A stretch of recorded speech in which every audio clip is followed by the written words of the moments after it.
안녕하세요. KCMB TV 시청자 여러분.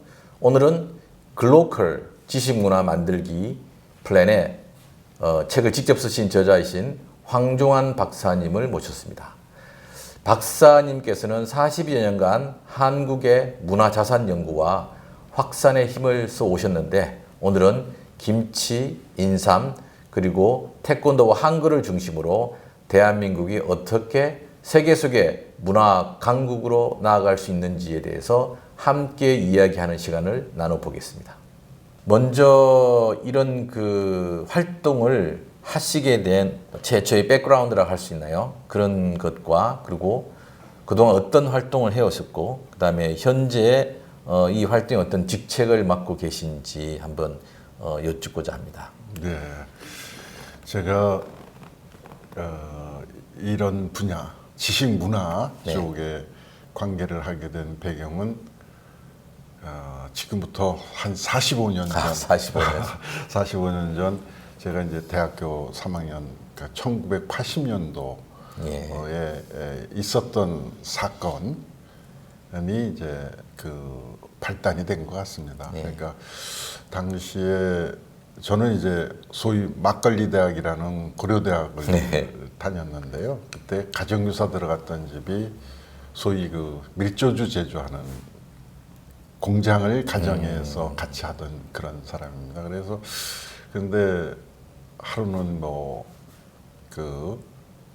특수 인지 수사 사건이 아마 있었나 봐요. 그래서 현장에 수사관들이 급파가 돼가지고 현장에서 제조하셨던 아버님이나 이런 분들을 다 구속을 하는 그런 일이 있어가지고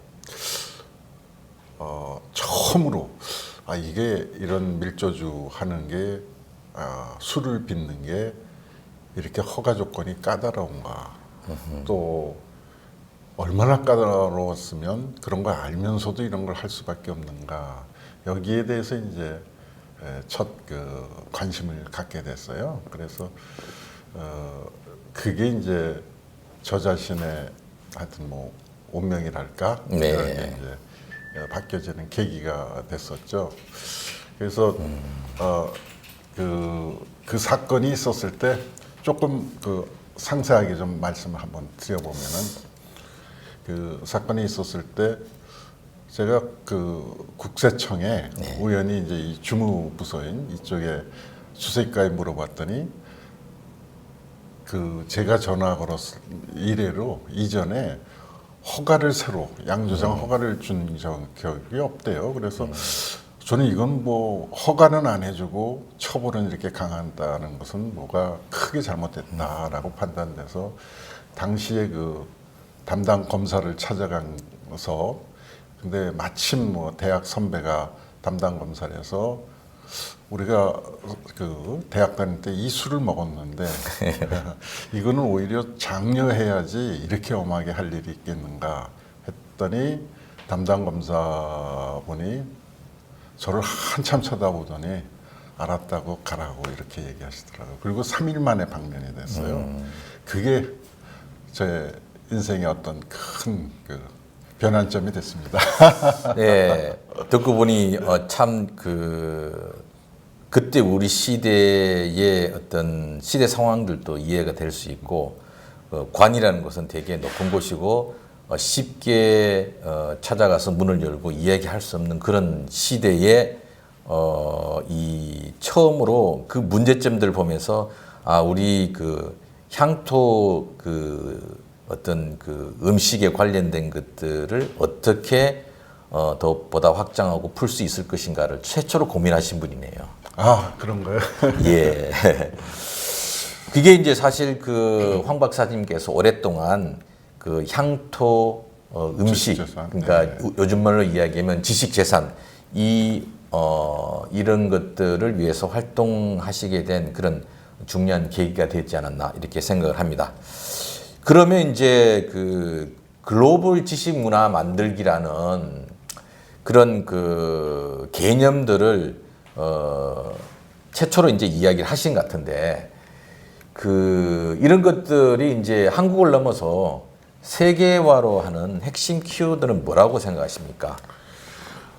우리나라가 잘 아시다시피 뭐 최빈국에서 최단계 선진국으로 도입한 나라 아닙니까? 그런데 이제는 예전에는 산업화 중심이다 보니까 외국 거 빨리 좋은 거 빨리 수입해서 그것을 조립해서 뭐 저렴하게 해외 수출해서 사실 여기까지 왔습니다. 네. 그런데 이제는 그런 전략이 통할 수가 없잖아요. 뭐 중국이나 베트남이나 이미 제조 시설은 기술은 우리보다 훨씬 뛰어났으니까. 네.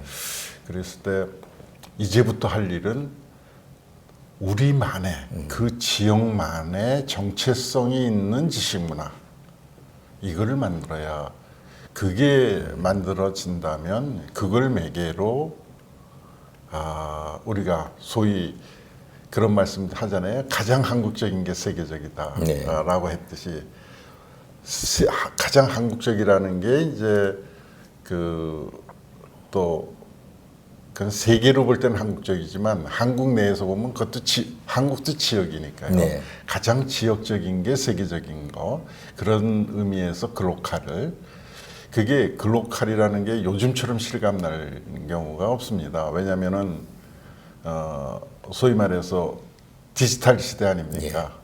뭐 지구촌 뭐 이런 지방화 시대라서 저는 아주 최근에 이제야말로 이러한 그런 지역만의 지식문화, 지역만의 향토 지식 재산이 정말 세계화가 되기 좋은 우리가 가장 한국적인 게 세계적이라는 말이 그냥 일반 허황된 말이 아니라 그게 이제 실감나는 그동안에는 우리는 여기서 굉장히 멀어져 있었죠. 그런데 요즘에 그런 부분들이 아주 재평가되고 그래서 아마 이 부분을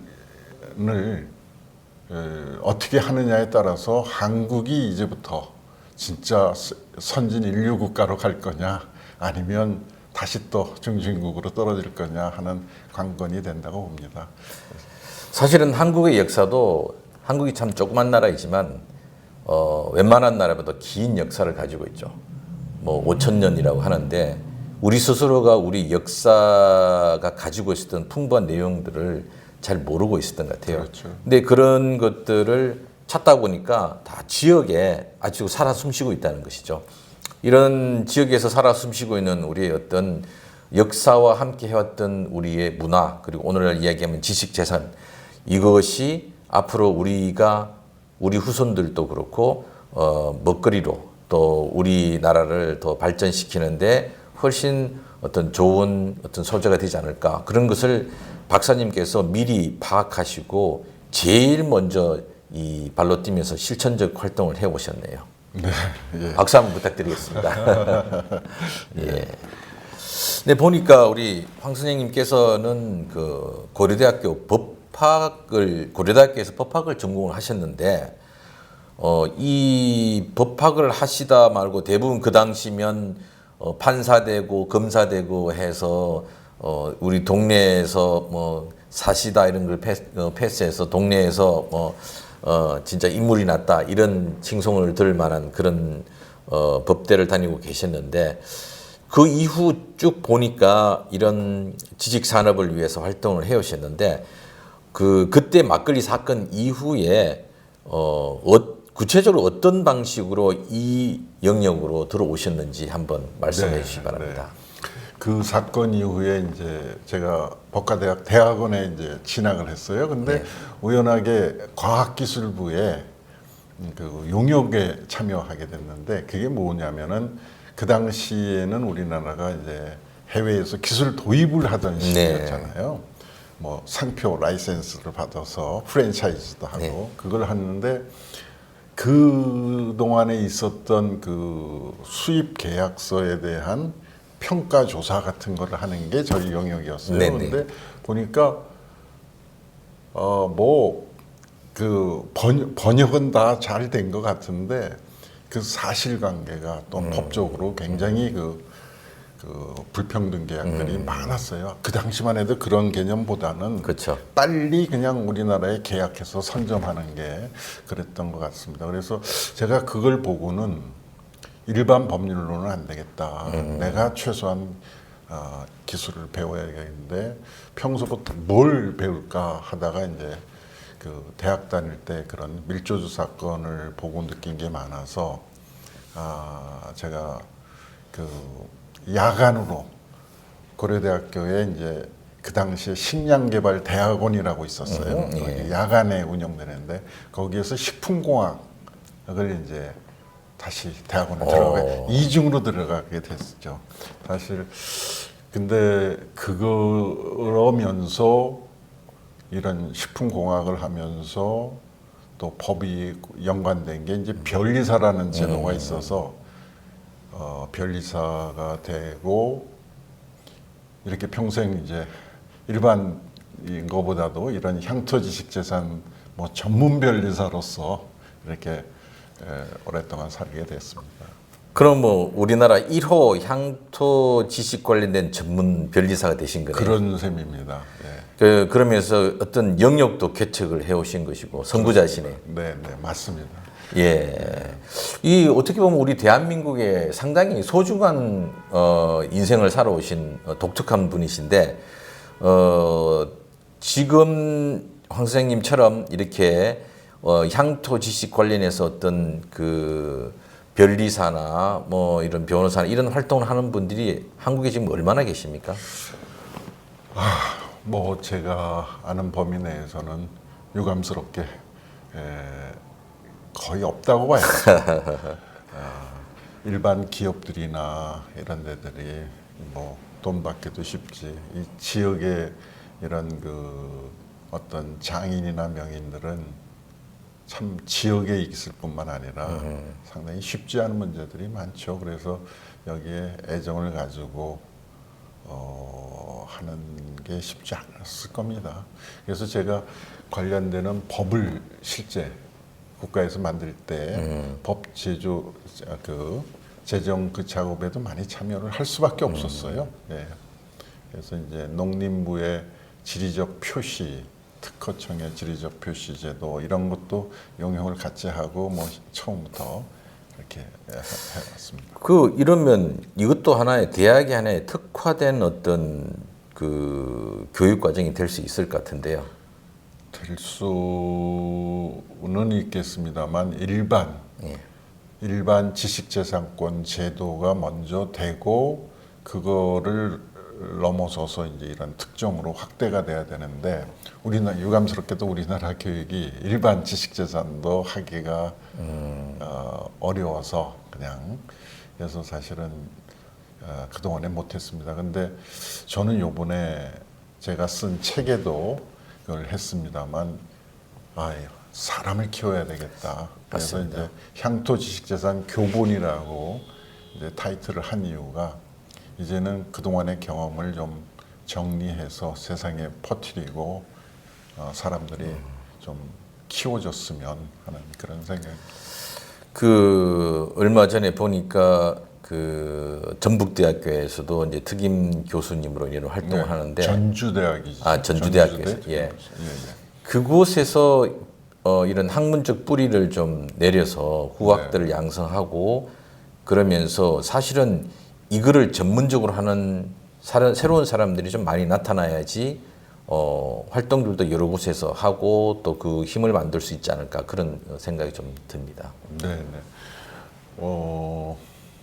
물론 이제 특별히 과나 뭐 이런 전공 그 커리큘럼보다는 특강 형태로 하고 있습니다만은 저는 이제 정말 우리 저 베이비 부모 세대들이 요즘에 굉장히 많습니다만 신중년이라고 그러잖아요. 네. 그 사람들이 정말 전문가들도 많고요. 저는 그래서 이 베이비 부모 세대들을 좀 그런 일에 참여해서 지역에 가서 이렇게 그분들이 중간 역할을 좀 하고 브릿지 역할을 그래야 젊은 청년들이 살아날 것 같아요. 지금 너무 청년들 유입만을 위해서 자꾸 뭐 공간과 자금 준다고만 하지만 사실은 지역에 내려갈 사람은 없죠.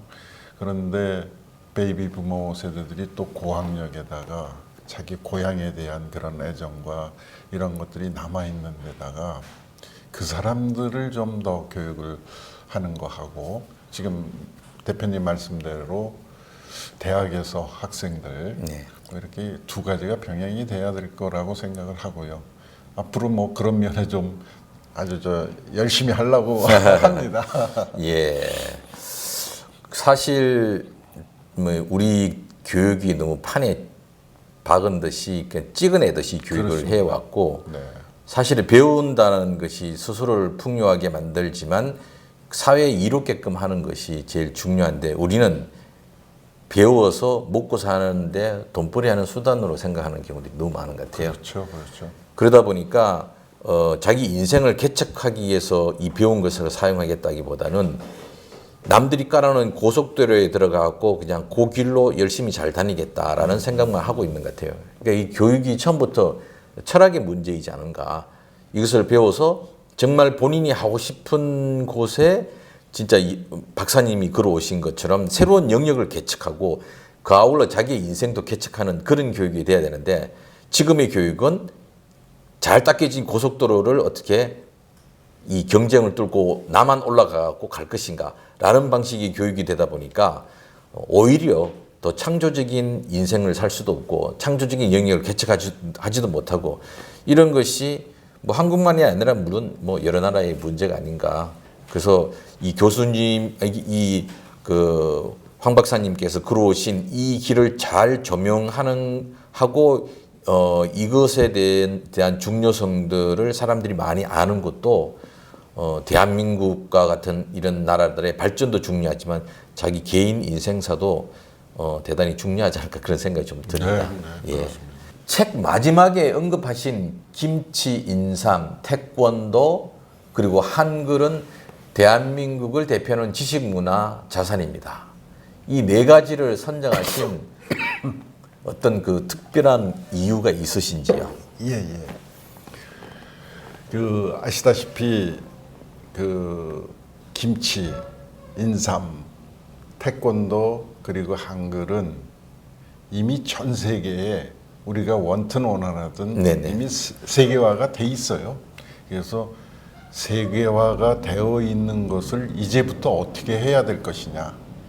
그러니까 우리는 보통은 무엇을 개발해서 양산해서 뭐 홍보해서 뭐 이렇게 해서 새로운 브랜드를 키우는 것으로 생각했는데, 이 네 가지의 대표적인 것은 그 단계가 아니라 이미 전 세계에 세계화가 돼서 있는 것들을 이제 우리는 어떻게 해야 될 것인가, 이런 것을 먼저 상징적으로 좀 할 계획을, 그래서 이제 네 가지를 얘기를 했어요. 우리가 늘 우리 생활 속에 있지만 그것이 벌써 전 세계적으로 인정받고 많은 사람들이 그거를 향유하고 있는 그 중에서 가장 대표적인 네 개를 뽑으셨다 그러는데, 제가 이제 김치를 보면 뭐 저는 이제 경상북도에서 살다 보니까 그 김치가 상당히 단조로웠습니다. 거기에는 뭐 젓갈도 들어가지 않고 그냥 김치 해서 뭐 그냥 배추에다가 고춧가루, 마늘 넣고 그다음에 뭐 소금 넣고 해서 담그는 그 정도라고 생각을 했는데, 지금 살면서 보니까 김치 종류만 해도 엄청나게 많더라고요. 한 300가지 뭐 이렇게 되는. 그러니까 이 김치 도감 아니면 김치 사전을 만들어서 이 김치가 어떤 방식으로 만들어지고 각 김치의 명칭이라든지 그리고 여러 지역적인 특성 이런 것들을 이렇게 사전처럼 좀 만들어 놓는다 그러면 그것도 좀 잘 팔리지 않을까. 예, 그런 생각이 좀 들고요. 인삼도 지금 그냥 인삼이라고 이야기하자면 인삼을 가지고 만들 수 있는 상품들도 여러 가지 있지 않습니까? 그렇죠. 인삼 뭐 액기스로 먹을 수도 있고 아니면 뭐 절편으로 먹을 수도 있고 아니면 또 다른 거하고 뭐 인삼하고 궁합이 좋은 음식하고 해서 먹을 수도 있고, 근데 이런 것들을 인삼에 관련된 어떤 그 사전 아니면 뭐 인삼 도록 같은 걸 만들어서 해도 잘 팔리지 않을까. 예. 우리 이제 대표님은 주로 책 관련에 관심이 많습니다. 도덕만열. 예. 예. 뭐 제가 정말 이런 부분을 말씀드리려면 참 시간이나 뭐 이렇게 예. 많이 듭니다만 뭐 김치가 우리나라의 대표 음식이라는 거는 뭐 네. 세상이 다 아는 건데 사실은 우리나라는 1900 그러니까 우리 88 올림픽 바로 지금 네. 그때부터 그 전까지는 김치를 우리는 열등 식품으로 생각을 우리 스스로가 그렇게 해왔기 때문에 88 올림픽 때 오히려 그 참여했던 그 올림픽의 그 선수들이나 나라에서 김치가 건강한 우리의 그런 식품이라는 그런 것을 이제 그때 객관화되는 순간이었는데 참 불행하게도 우리는 그것을 느끼긴 했지만 그걸 어떻게 적극적으로 우리가 반응하고 할 그런 기회를 놓치고 있었어요. 놓치고 있었는데 뭐 이런 건 다 역사가 뭐 그런 히스토리가 있겠죠. 사실은 대한민국의 이런 향토 지식재산 같은 지식문화는 뭐 조선 시대까지의 뭐 그런 뭐 그 빈부의 그런 영향도 뭐 일부 없지는 않지만 결정적인 거는 일제 탄압 받으면서 이제 우리 거에 대한 왜곡 또는 뭐 왜곡뿐만 아니라 뭐 하여튼 단절까지 있었죠. 이따가 이제 기회가 되면 말씀을 드리겠습니다만 그리고 해방 이후에는 먹고 살기 어려우니까 산업화 들어가면서 60년대 이후에는 그냥 서양 거 빨리 받아들이기 바빠서 그렇죠. 우리에 대한 어떤 그 반감까지 생겼죠. 그런데 이 김치가 그런 좋은 1988년 이후에 변형할 수 있는 좋은 계기가 있었지만 미처 못하다가 결정적인 시기가 이제 1995년이었어요. 제가 직접 관여를 했던 일이라서 하는데 1995년에 무슨 일이 있었냐면 북경에 국제 식품 규격 회의가 있어요. 전 세계의 식품 국제 식품 규격하는데 일본의 기무치를 표준으로 하자라는 그걸 제안을 했었어요. 근데 유감스럽게도 대한민국에 그 회의에 참여한 공무원들이 없었고 민간인 서도화학의 김일환 박사라는 민간인이 참여를 했었는데 그래서 이거 일본에서는 국제기업까지 하는데 대한민국은 이래서는 안 된다 해서 이제 사회가 발칵 뒤집혀진 게 1995년입니다. 그럼 왜 이렇게 됐느냐? 아까 제가 전통주 막걸리 했던 거하고 똑같은 무관심과 이런 것듯이 김치도 우리는 그때까지만 해도 그냥 중소기업 이렇게 집에서 이렇게 하는 수준으로 해서 대기업이 참여 못하도록 만들었어요. 중소기업 고위업종.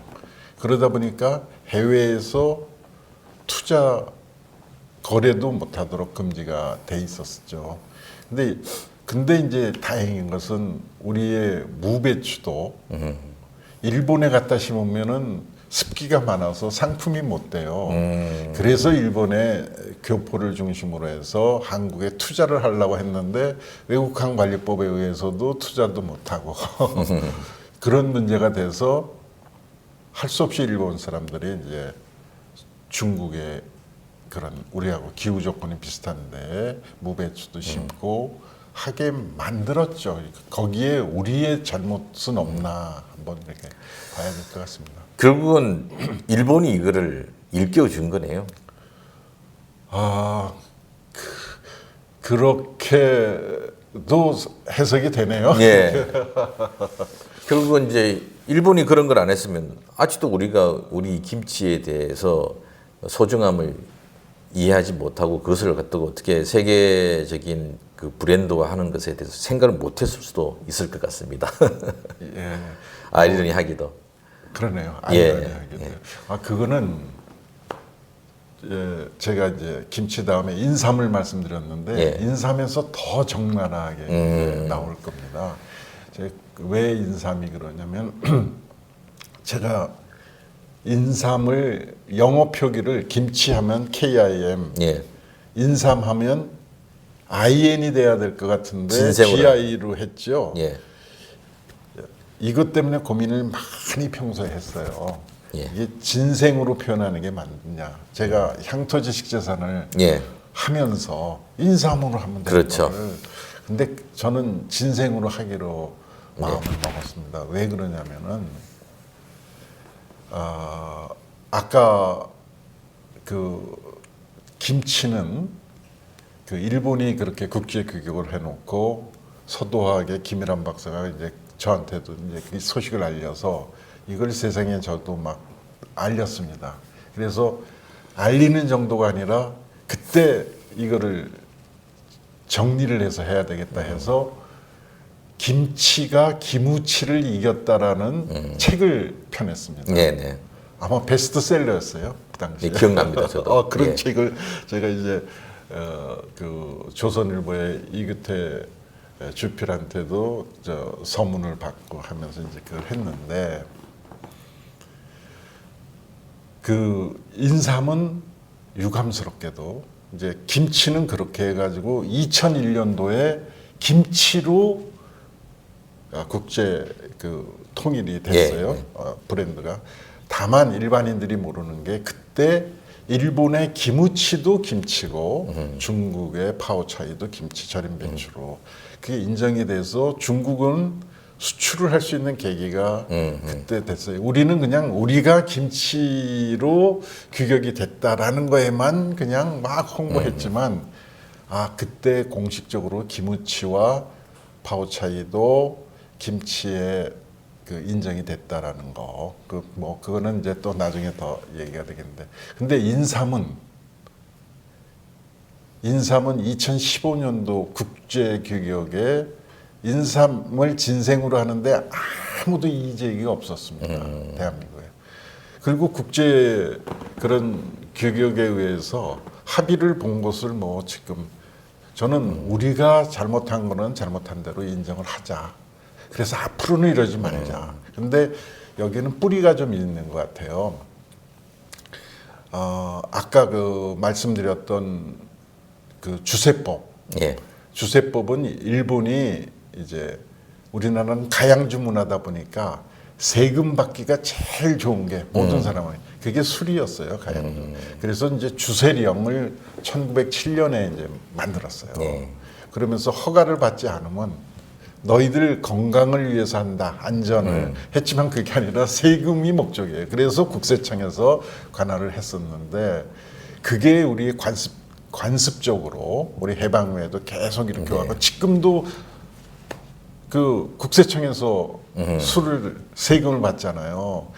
근데 옛날에는 산업이 없었으니까 술로 하는 게 이해가 되지만 지금은 세금 받는 게 얼마나 많은데 근데도 아직도 정부도 뭐 그런 법적인 것뿐만 아니라 지금 국세청은 문화나 산업하고는 관계없이 세수 목적이잖아요. 근데 마찬가지로 우리나라 제품 중에서 국제적으로 수출할 수 있는 그 당시에 그 대표 상품은 인삼이었습니다. 고려 인삼이었죠. 고려 인삼. 정말 고려 시대, 고구려 때 뭐 전 세계죠. 그런데 일본에서 이제 그런 무역이나 세금을 관리하기 위해서 국가 관리 품목이라고 정했어요. 그러면서 그게 이제 정관장입니다. 국가 관리 품목이라는 게. 그러니까 정관장은 사실은 일본의 어원을 딴 용어죠.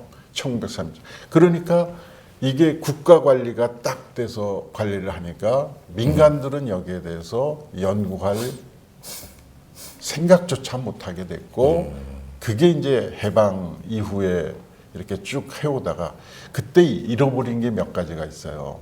정관장이라고 해서 국가 다니니까 민간들의 창의적인 연구도 없었을 뿐만 아니라 그 전에 썼던 고려인삼이라는 용어를 쓰지 않고 정관장을 쓰게 됐어요. 그러니까 전 세계의 고려. 근데 아직도 뭐 베트남이나 뭐 동남아시아 뭐 대만은 고려인삼에 대한 환상은 다 있어요. 그러니까 근데 우리는 정관장을 쓰면서 일제 시대니까 그렇다고 보는데 그게 이제 1900 우리 저 IMF가 1987년인가요? 예, IMF 있고 나서 그 담배 인삼공사가 민영화 됐어요. 민영화 됐는데 그 민영화가 이제 1978년인가요? 예, 88년인가요? 그때 60%가 사실은 이런 말씀 좀 드리긴 하겠지만 거의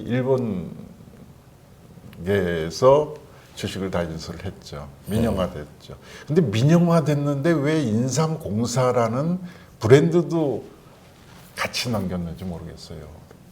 그거는 인삼공사인데 이제 여지껏은 공사는 맞았잖아요.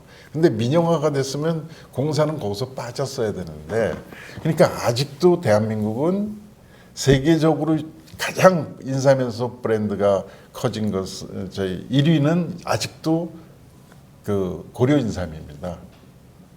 그런데 이제 정관장이라는 이름으로 썼는데 대한민국은 그 정관장은 뿌리 중심에 그것도 홍삼 6년근 홍삼 중심의 그런 우물한 개구리처럼 살고 있는 거죠. 왜 뭐 수삼이면 안 되고 1년짜리만 안 되고 가공하고 이렇게 할 수 있는 길이 참 많은데 왜 제가 이제 초점은 지금 스위스의 파마톤사라는 데가 있어요. 전 세계 인삼 시장에 인삼 제약 시장의 1위예요.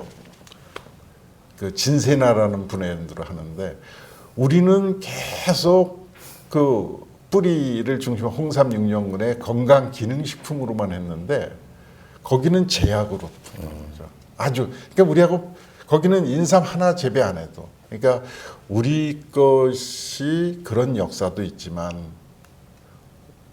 어떻게 과학 기술을 해서 요즘에는 이제 천연물 신약도 많으니까 뭐 해야 될 일이 굉장히 많은데 참 안타까웠던 거는 그런 역사적인 것을 벗어나지를 못한 그러니까 누가 그러지 않습니까? 역사를 모르는 민족에게 미래가 없다고. 그렇죠. 이게 우리의 그게 다 나타나더라고요. 예. 참 안타까운 건데 뭐 지금이라도 늦지 않았으니까 국가적 전략 어떤 그 산업으로서 생각을 좀 깊이 해야 될 문제인 것 같습니다. 네. 뭐 황 선생님이 아니었으면 뭐 이런 고민을 하는 분들 사실 뭐 없었을 것 같은데 하여튼 뭐 늦었지만 다시 역사를 되돌려 놓는 그런 노력과 함께 정부가 이런 부분에 대해서 전략적인 생각을 하는 게 좀 필요할 것 같습니다. 물론 뭐 태권도도 지금 뭐 전 세계 태권도를 모르는 사람이 없을 정도고 또 한국 분들이 이런 태권도를 통해서 비즈니스하는 마인드가 아주 탁월해서 오히려 다른 어떤 마셜 아트보다도 태권도가 훨씬 더 전 세계적으로 퍼질 수 있었는데 이것도 우리 많은 그 사범님들이 밖으로 나왔고 정말 혼자서 맨 땅에 그냥 헤딩하면서 이 태권도 도장들을 만들어 왔기 때문에 가능한 건데 이 태권도를 이렇게 콘텐츠화해서 그 대한민국을 대표하는 지식 문화 자산으로 만드는데 걸림돌이 뭐가 있습니까?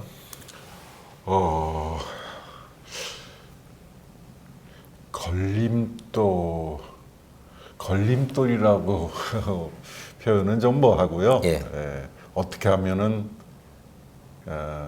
이거를 정말 우리 대표적인 그러한 그 한국적인 그 지식문화 산업으로 만들 것이냐에 고민을 해야 될 것 같은데요. 제가 지금 태권도가 이제 2000년도에 시드니 올림픽의 정식 올림픽 종목이 되면서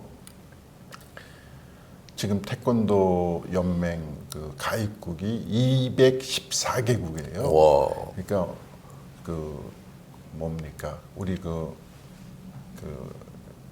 그 민간 우리 국가가 민간 체결한 예. 그 국가 수부터 큽니다. 그게 오호. 191개인데 214개는 여기는 이제 상징적인 의미가 좀 있습니다. 그러니까 북한을 통한 어떤 그 사회주의 국가들도 많이 가입을 했어요. 예. 그래서 뭐 그렇게 됐는데 그리고 수련인이 2억 명이 넘어요.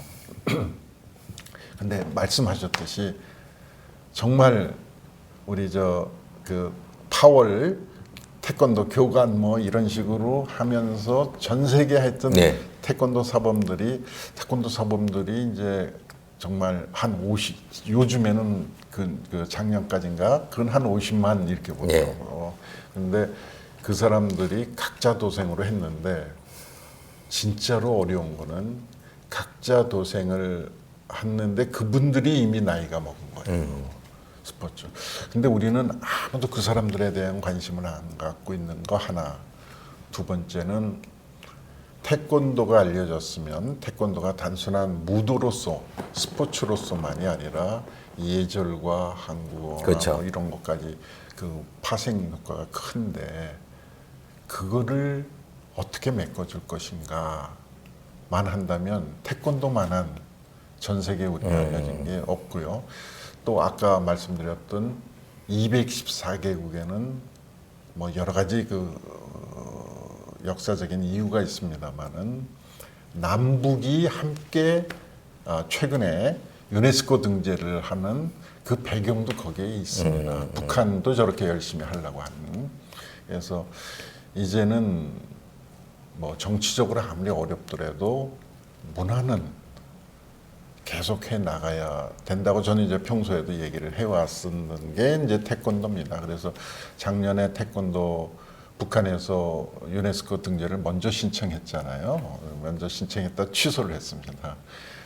남북한이 같이 왜냐하면 남한의 그 원류가 가지고 있었으니까 제가 예 그런 의미에서 그리고 이 태권도 지금 우리가 할 일은 이렇게 2억 명이 넘고 214개국의 태권도를 하는 현지인에 대해서 우리 한국의 뭐 이런 분들에 대해서 어떤 그 문화적인 그런 거를 우리가 배려할 것이냐 하나 하고 해외에 뭐 한국어 뭐 하는 데들 이따가도 얘기하겠습니다만 그것도 다 그 태권도가 그 네. 구호는 한국어잖아요. 그러니까 다 연결을 할 수 있는 유연성도 있어야 되겠고 또 하나는 그 2억 명이 넘는 사람들을 끌어들이는 관광.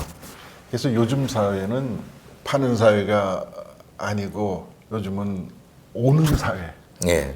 끌어들이는 사회. 그래서 와서 보고 체험하고 즐기는 사회. 그래야 우리나라도 이제 지역이 지방 소멸에서 벗어날 수가 있어요. 그래서 이 태권도나 뭐 이런 것을 정말로 지자체 이 지역에서 이거를 전략적으로 뿐만 아니라 절실하게 끌어들이는 그런 그 도구로서 이미 형성이 됐으니까 제가 말씀드렸던 게 다 그런데 이런 태권도를 그와 같이 해야 되는데 그동안에 우리나라는 지금 뭐 서울의 국기원 예. 물론 이제 그 국기원은 이제 승단 중심입니다. 그다음에 이제 춘천의 그 태권도 세계 태권도 연맹 그건 시합 중심. 무주에는 태권도원은 스포츠 문화 쪽인데 이렇게 다 여러 단체들이 나눠져 있어요. 근데 그건 기능적으로 하고 우리가 관심을 힘을 모아서 하는 거는 전 세계 그런 사람들을 어떻게 끌고 와서 그 사람들이 한국 문화를 할 수 있는 정말 최단기에 돈 안 들이면서 큰 성과를 낼 수 있는 게 지금 제가 얘기했던 이런 향토지식재산 네. 특히 태권도에 대해서 그렇게 저는 그냥 태권도가 우리나라의 어떤 그 국기로서 국기죠. 예. 예, 자부심만 가지고 있었는데 태권도로 먹고 사는 사람들이 50만 이상이 있다는 것도 참 대단한 겁니다. 앞으로 우리 태권도 하는 젊은이들도 많이 있을 텐데 이 한국에서 나온 태권도 사범들만이 가질 수 있는 독특한 그런 어떤 내용들을 가지고 더 많은 사람들이 이제 한국을 들어와서 태권도를 접하고 또 배우고 그러면서 그 문화를 또 가져갈 수 있게끔 하는 전략적인 것들이 필요하지 않겠는가 그런 말씀을 하셨습니다. 그 다음에 이제 한글이 있는데 요즘 저기 포틀리에 가면 어떤 양반이 영어 학원을 열었는데 사람들이 영어 학원에는 별로 안 오고 자꾸 한글을 가르치냐고 전화 와고 지금은 지역 주위 사람들을 대상으로 한글을 가르치는 학원으로 지금 바꿔서 하고 있는데 대단하네. 이 한글을 배우는 이유가 이거를 통해 갖고 무슨 뭐 잡을 잡겠다 이런 게 아니고 한국이 알고 싶어서 그리고 한글이 너무 듣기 좋아서 뭐 케이팝을 하기 위해서 그 뭐 이 한글로 된 어떤 문학을 이해하고 싶어서 이런 사람들이 와서 배우겠다고 한대요. 그래서 우리는 그냥 세종대왕께서 정말 우리를 위해서 우리만을 위해서 한글을 주신 줄 알았는데 만들어 주신 줄 알았는데 또 요즘은 이 각기 부족들이나 이런 나라들이 알파벳이 없는 나라들, 문자가 없는 나라들에서 이 한글을 이제 가져다 쓰면서 자기 민족이나 부족의 말들을 좀 더 풍부하게 이렇게 할 수 있는 그런 시대에 살고 있는 것 같습니다. 그 황 선생님께서 보시기에 이 한글이 앞으로 어떤 가능성들이 많이 있다고 생각하세요? 네, 뭐 이미 잘 알고 계시다시피 한글은 전 세계에서 유례 없이 그거를 만든 사람과 그 배경이 네. 밝혀진 유일한 겁니다. 그래서 우리 지식재산 업계에서도 지식재산의 날이 9월 4일입니다. 9월 4일이 어떤 날이냐면 훈민정음 해례본이 유네스코에 등재된 날입니다. 그러니까 우리의 지식의 첫 연호는 한글에서 우리 초점을 둔 겁니다. 그러니까 전 세계에서 그러니까 누가 모방을 못합니다. 이렇게 창제자가 분명하고 배경이 분명하고 이런 것이 요즘 디지털 시대에는 더 과학적인 그런 분석이 이렇게 되고요. 저는 최근에 제가 이제 그 전주대 특임 교수 하면서 전북에 이제 있으면서 확인한 바로는 그 문화부 산하에 세종 그 학당재단이라는 게 있어요. 네네. 세종학당재단이 2013년도부터 이제 한 40여 개 됐던 전 세계 그 당시에는 그랬습니다. 40여 명부터 120명을 9월 달에 7박 9일로 네. 초청을 해서 한국어 시험 보고 그 다음에 이제 한국을 시험 보고 나도 조금 시간이 남으니까 한국은 문화를 좀 배우고 싶다 해서 제가 이제 마침 거기 초대 이사장이 제 대학 친구 아이라서 제가 전주의 한옥마을을 소개를 했어요. 네네. 120명 1박 2일로요. 근데 제가 작년에 조사를 했더니 그 세종학당이 268개가 있더라고요. 네. 이거의 잠재력은 엄청난데 앞으로 그것을 단순한 한국어뿐만 아니라 전 어떻게 그 사람들에게 한국 문화까지를 연결할 것이냐 그런 걸 잘 좀 하고요. 그 다음에 두 번째로는 우리 서울에 그런 모임이 있습니다. 지구촌 한글학교죠. 한글학교를 네. 최근에 몇 년 이렇게 1, 2년 사이에 굉장히 깊이 우리 그 교포 2세, 3세 네. 또는 그런 친구들을 하는데 한글 학교가 작년 통계로 1,480개인가 된다고 그러더만요. 전 세계. 참 그게 발생되게 된 그게 거의 비슷하게 자원봉사로부터 아이들을 이렇게 교육을 해서 이렇게 했는데 그게 한글이 없었으면 전 그 모임에서 보니까 그분 이제 발표가 인상이 남는데 아마 미국에서 그런 한글 학교를 하셨던 교장 선생님인데 자기가 봉사로 그런 식으로 한글 학교를 많이 했는데 처음에는 굉장히 먹고 살기 본인도 힘들어서 첫 아이는 그렇게 한국어를 못 가르쳤답니다.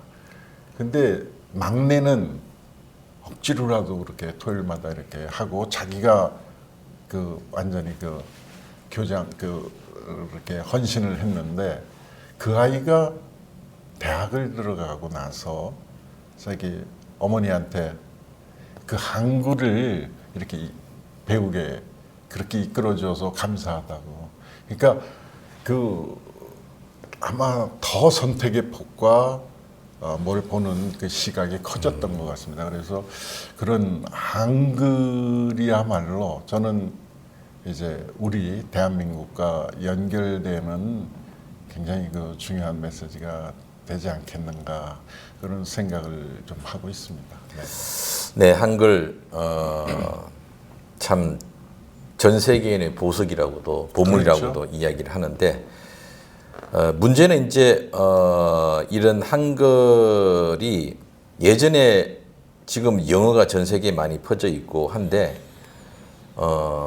예전에 이 강대국대의 언어는 그 침략의 도구로서 쓰여졌던 게 되게 강하지만 한글은 어떤 사람들의 문화적인 배경이고 또 그들의 필요에 의해서 받아들여지는 경우가 많기 때문에 세종대왕께서 이거를 만드신 것도 어떻게 보면 우리 국조이신 단군 할아버지가 인간 사회를 이롭게 하라, 인간을 이롭게 하고 세상을 이롭게 하라라는 홍익인간 제세 이화의 철학에 바탕하는 게 아닌가. 맞습니다. 예, 그런 생각이 들고 또 물론 그 한글이라는 그 자체가 바로 그러한 우리 나라의 철학과 함께 이념이자 철학과 함께 전 세계로 나아간다 그러면 오히려 지금보다 더 나은 세계를 꿈꾸는데 중요한 하나의 문자가 될 수 있지 않을까 그런 기대를 해보고 이제 이 네 가지가 다 지금 시대가 디지털 사회이고 또 AI로 가는 시대이기 때문에 우리가 빨리 이 내용들을 디지털 시대에 맞는 그런 플랫폼을 만들어서 어떤 우리의 지식 문화를 지키고 발전시키고 또 전 세계에 알리고 그것으로서 다음 후대들이 먹고 살 수 있는 그런 기반을 우리 그 황 선생님이 좀 주도해서 국가 전략 산업으로 만들면 참 좋지 않을까 그런 생각이 좀 듭니다. 네, 저도 아주 절대 공감입니다. 예. 진짜 대한민국은 알다시피 초고속 성장을 해서 이만큼 된 것은 사실이지만 부작용이 많이 있잖아요. 네. 그래서 지금 인구 소멸과 청년들의 자살이 아주 참 문제가 많은데 거기에 지방 소멸까지 심각하잖아요. 그래서 이런 것을 해결할 수 있는 길은 이제는 그동안에 대기업 중심의 수출 그런 게 아니라 이런 지역마다의 어떤 차별적인 이런 지식문화 정책 이걸 통한 어떤 관계 인구의 어떤 확대. 그래서 그런 이 점은 정말 서로들 머리를 맞대서 보셔야 된다고 저는 생각을 합니다. 네. 이 이야기를 하면 할수록 우리 황 선생님이 정말 우리 한국 사회에서 상당히 소중한 보물이라는 생각이 드네요. 이런 생각을 아무도 안 하셨는데 이런 생각을 제일 먼저 제기하고 평생을 바쳐서 이 활동을 해 오셨는데 혹시 이 영상을 보고 계시는 분들이 있으면 같이 한번 이 대한민국뿐만 아니라 한민족의 미래를 위해서 우리가 어떻게 해야 될 것인가 함께 고민할 수 있는 그런 시간이 되었으면 합니다. 자, 그리고 이제 우리가 또 봐야 될 것은 각각의 자산이 지닌 세계의 경쟁력과 상징성에 대해서 한번 살펴봤으면 좋겠습니다. 그 지금 K푸드 아이콘으로 이제 떠오르고 있는 김치, 이것이 우리의 그 어떤 한 민족을 넘어서 전 세계 인류에게 진짜 중요한 어떤 문화적인 어떤 그런 어떤 그 중요한 어떤 그런 음식으로 확산될 수 있지 않을까라는 부분에 대해서 또 그 안에서 또 우리 한민족의 음식이지만 세계 경쟁력으로서 얼마만큼 김치가 가지는 상징성이 있을까?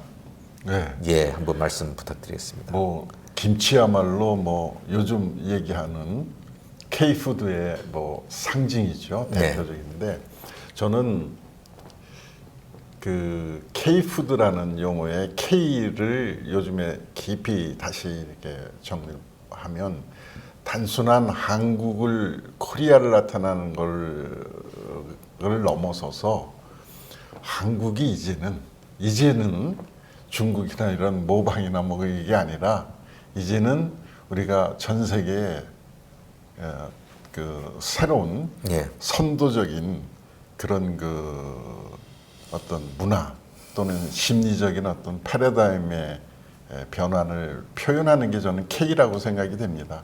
그러다 보니까 그 열등 음식이고 뭐 이러던 것이 요즘에는 한번 보세요. 저는 이 방법론을 조금 저는 오히려 더 쉽게 좀 전달해 주고 싶은데요.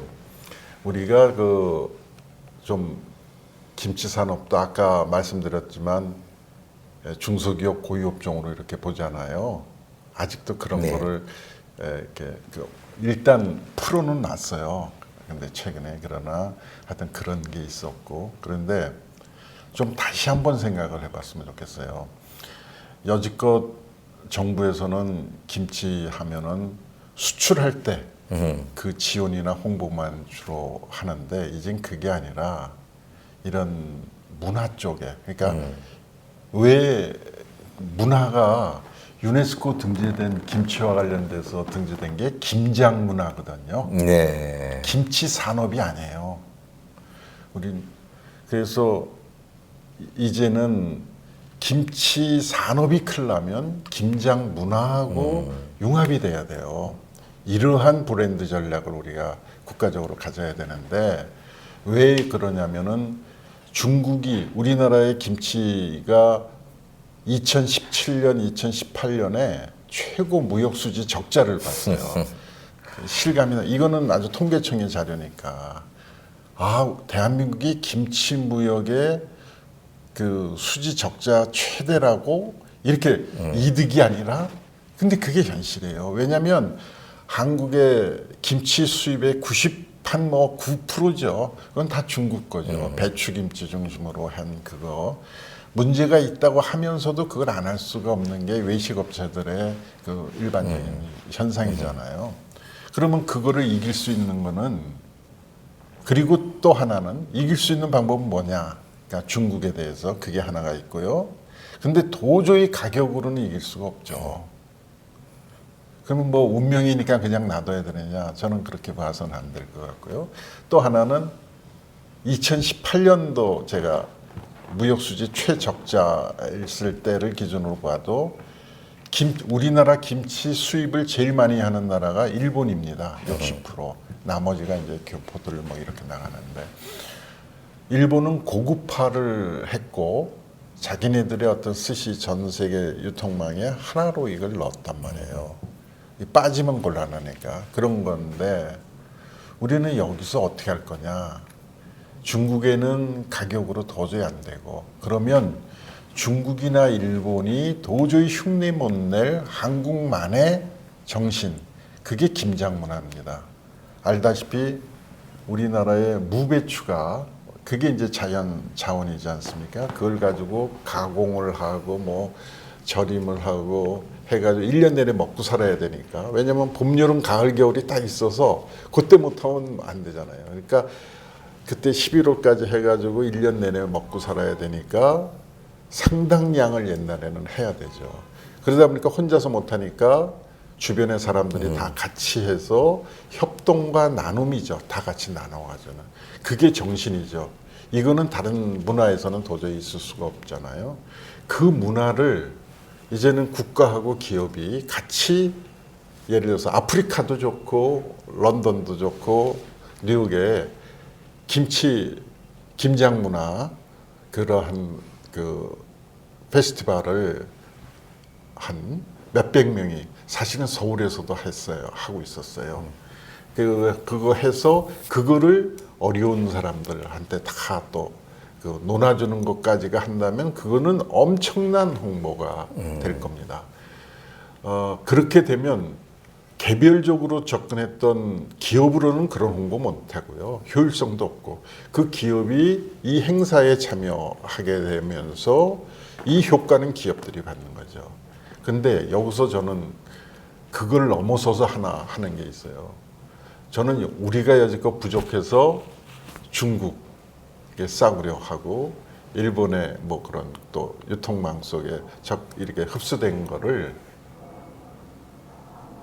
우리가 이제부터라도 김장 문화와 김치 산업이 결합이 되면서 또 하나 두 가지만 더 말씀드리겠어요. 그거를 이제 그쪽에서 흉내 못할 그런 역사와 문화가 있는데 이게 우린 지역마다 있다는 걸 놓쳐서는 안 되죠. 지역마다 있을 뻔 예를 들어서 순천의 고들배기, 여수의 갓김치, 서울의 백김치, 청주의 물김치, 뭐 고들배기, 뭐 총각 열무 이렇게 많은데 왜 그냥 김치라고만 하냐 K김치 그게 아니라 이젠 지역별로 그래서 그 K라는 말을 쓸 때 우리나라의 그 지역마다 이거를 놓쳐서는 안 되죠. 그래서 K 향토 이걸 놓쳐서는 안 되고 만약에 그걸 놓쳤을 때는 우리가 생각 못했던 지금 엄청난 문제가 좀 있어서 제가 이 얘기만 잠깐 할게요. 그러면서 김장과 김치 문화가 되면서 우리가 첨단 제조 능력이 뛰어나니까 그래서 나온 게 뭡니까? dim체? 예, dim체죠. 만도에서 그런 그 만도의 그 기계 제조 업체 기술이 dim체 해서 예를 들어서 그 요즘에 냉장고의 한 70%를 70% 그렇죠. 이상 하는 모양입니다. 그러니까 우리의 과학 기술로 이렇게 하고 아까 김장도 지역마다 한 300여 종이 돼요. 그리고 봄, 여름, 가을, 겨울 다 할 수 있어요. 그렇다면 아까 말씀했듯이 전 세계 김치백화점을 해라. 우리는 그걸 다 할 수 있지 않냐. 그러면서 단순한 물건을 파는 게 아니라 체험을 하게 하고 이게 이래서 좋구나. 그걸 배우게 하고 거기서 한 거를 논아서 가져가기도 하고 그거 하려면 김치 냉장고도 필요할 거고 거기에 맛들이면 이제 평생을 하게 되는 게 문화죠. 그래서 김치 같은 경우에도 저는 이따가 또 뭐 저 기회가 있으면 얘기하겠지만 정말 저는 해외에 있는 우리 교포들의 시각으로 이걸 다시 한번 봤으면 좋겠다.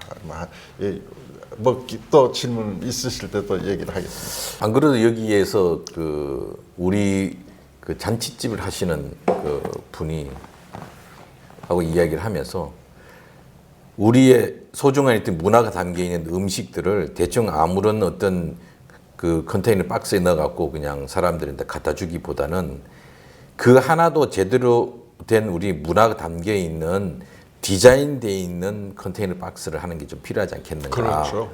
뭐 김치를 하더라도 그냥 대충 플라스틱에 넣는 게 아니고 뭐 세라믹 형태의 어떤 특정한 어떤 그런 그 컨테이너를 김치는 여기서 담아서 먹어야 된다.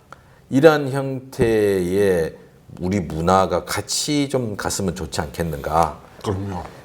우리가 이제부터 한다면 기업들은 민간은 저는 충분히 성공할 수 있고 할 수 있다고 봅니다. 왜냐하면 근데 이제 기업의 문제점 한계가 그런 거죠. 왜 지자체나 이제는 지방 소멸을 뭐 하려고 지자체들이 중심이 돼서 해야 되는 거냐면 아까 그런 행사는 민간이 하기에는 또 그렇죠. 한계가 있기 때문에 그렇게 하고 민간들은 이걸 하되 민간의 한계는 이게 어느 특정 뭐 이렇게 해서 보통 민간 기업들은 자기가 전략적으로 어떤 부분 상류 계급만 한다, 특급만 한다, 상급만 한다, 나는 뭐 대중화한다. 이런 걸 선택할 수밖에 없는데 저희가 말하는 거는 특급, 상급을 다 포함하는 거죠. 그러니까 그래서 다양성을 가지고 싸다고 한 게 아니라 사람들은 이제는 건강을 추구하고 거기에 감성을 추구한다면 그래서 이게 어느 한 기업보다는 저는 그래서 이 지자체 중심으로 하는 기업이 아니라 하는 것이 이게 지역 공동체 사업으로 해야 여기 다양한 것이 꽃을 피우고 또 거기서 표준화된 게 이제 지역으로 이제 해외로도 갈 때 그 다양성을 놓치면 안 되는데 기업처럼 하면 곤란할 거죠. 그래서 공동체로 하기 위해서 지역에도 또는 해외에서도 그런 공동체로 운영이 되고 이제는 어떤 특정 산업의 어떤 한계에 매이지 말고 아까 말씀드렸듯이 뭐 체험도 하고 물건을 사가기도 하고 그 다음에 뭐 그거 오면서 다른 그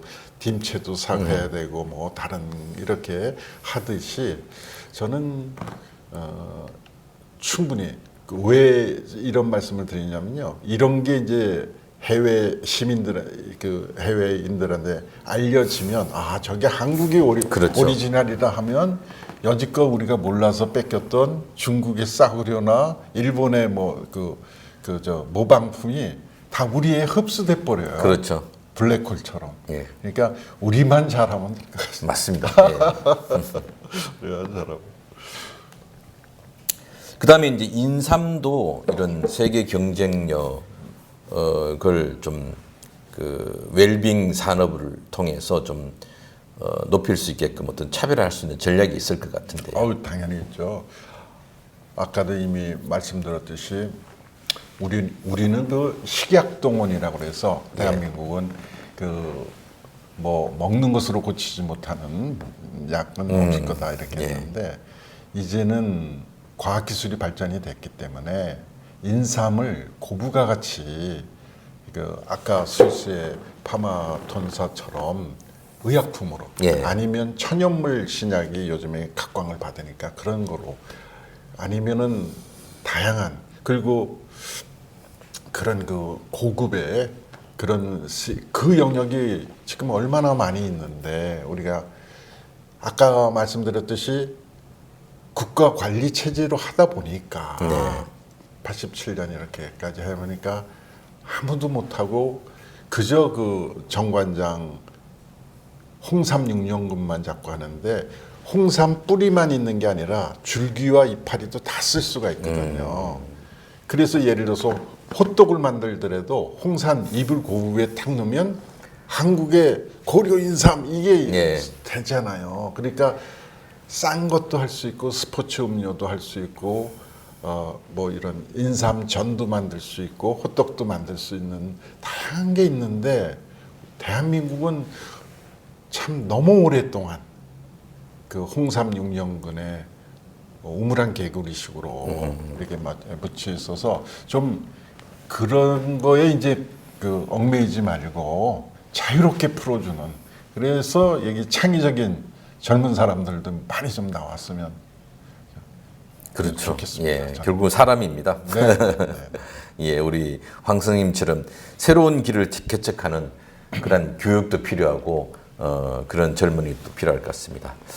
그리고 이제 태권도도 이제 스포츠를 넘어선 정신문화 콘텐츠로 태권도가 자리 잡을 수 있을 것 같은데 커네티컷이 아니고 보스턴에 가면 그 한국 태권도가 학교에 정식 과목으로 들어와 있어요. 네, 그렇다고 그러네요. 그게 그 진짜 유명한 어떤 태권도 사범님이 그걸 하신 건데 그게 왜 그러냐면 여기 말로는 디스플린이라 그러죠.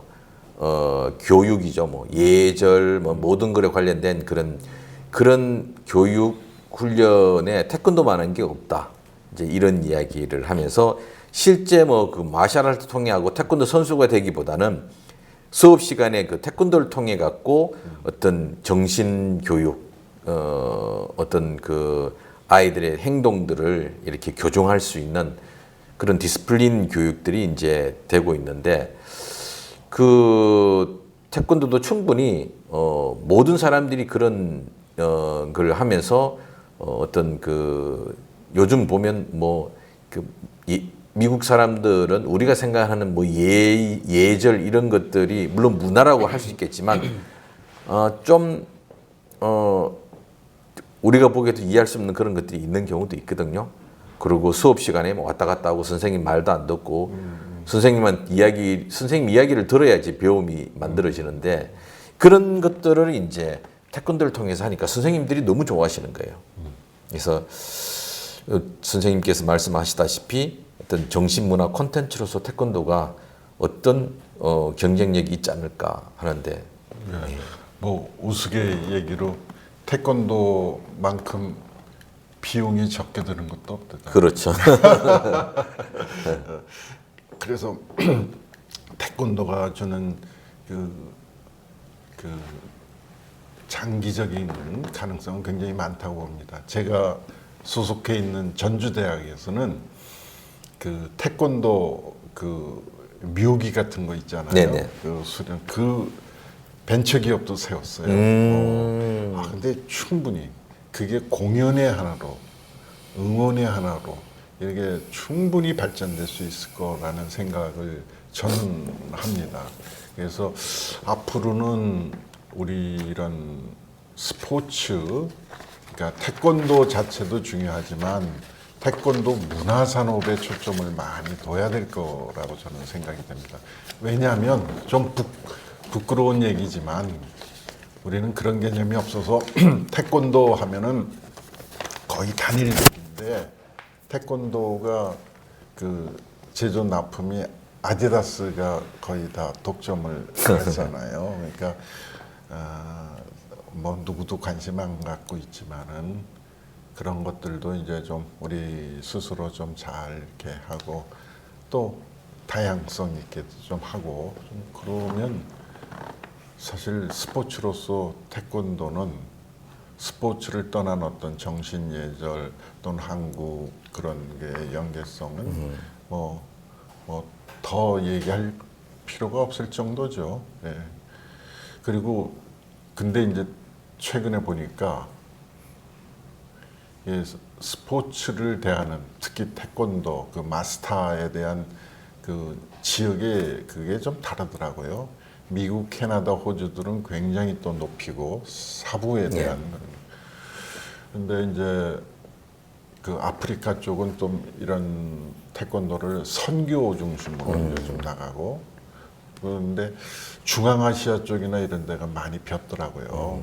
근데 젊은 그 태권도 사범들이 그런데 혼자 가기는 거기서 개척하기가 굉장히 쉽지 않을 거예요. 그래서 정부에서는 그런 또 분들이 좀 정착을 좀 쉽게 할 수 있는 나라마다 또 특성이 달라서 보니까 그런 사각지대들도 있더라고요. 그래서 그런 거 좀 하면 태권도는 사실 모두 아까도 모두에서 말씀드렸지만은 214개국에 이미 전 세계 됐으니까 절대 놓쳐서는 안 되고 그것이 기반이 된 다양한 접근.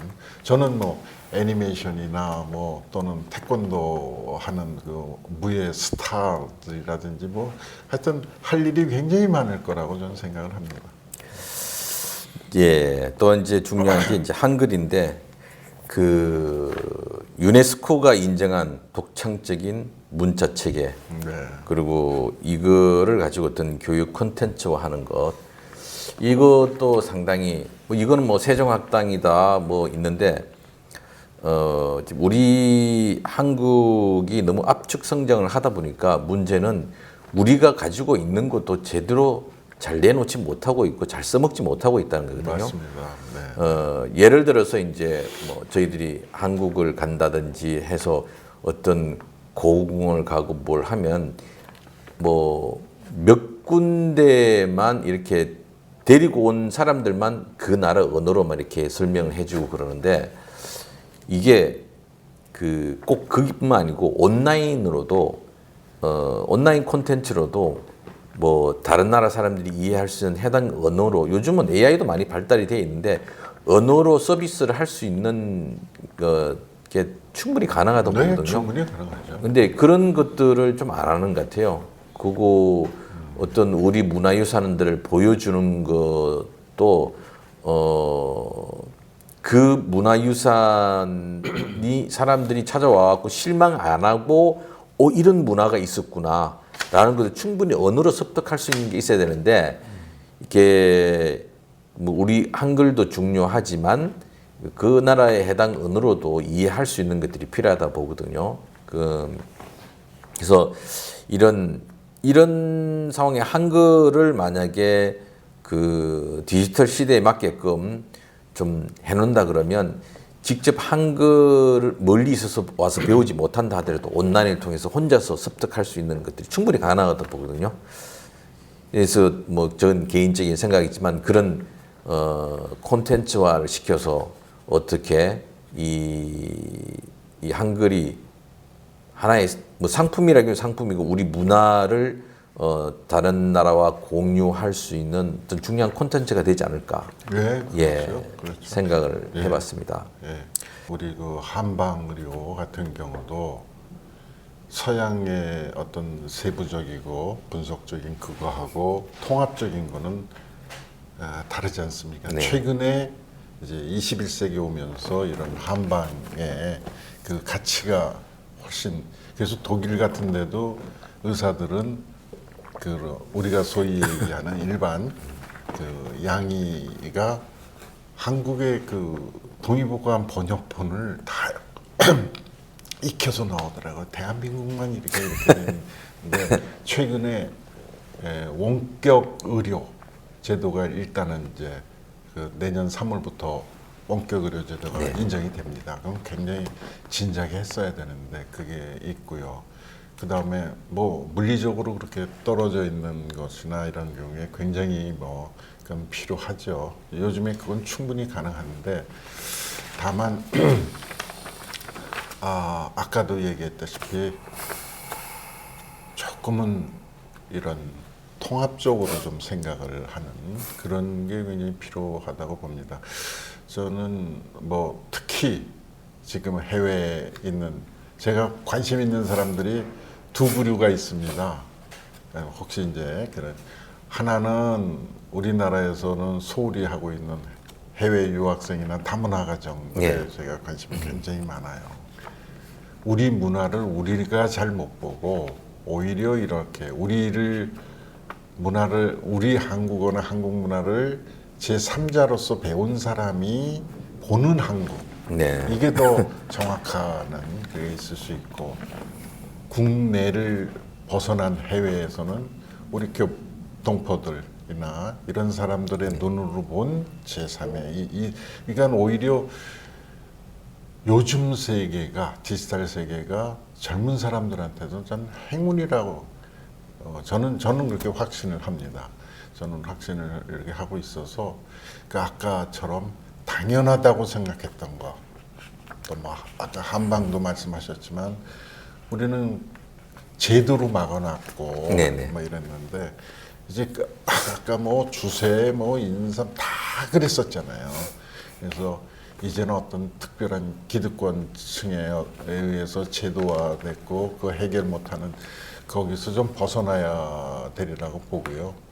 그래서 그게 그쪽에 관심 있는 사람들에게는 기회다.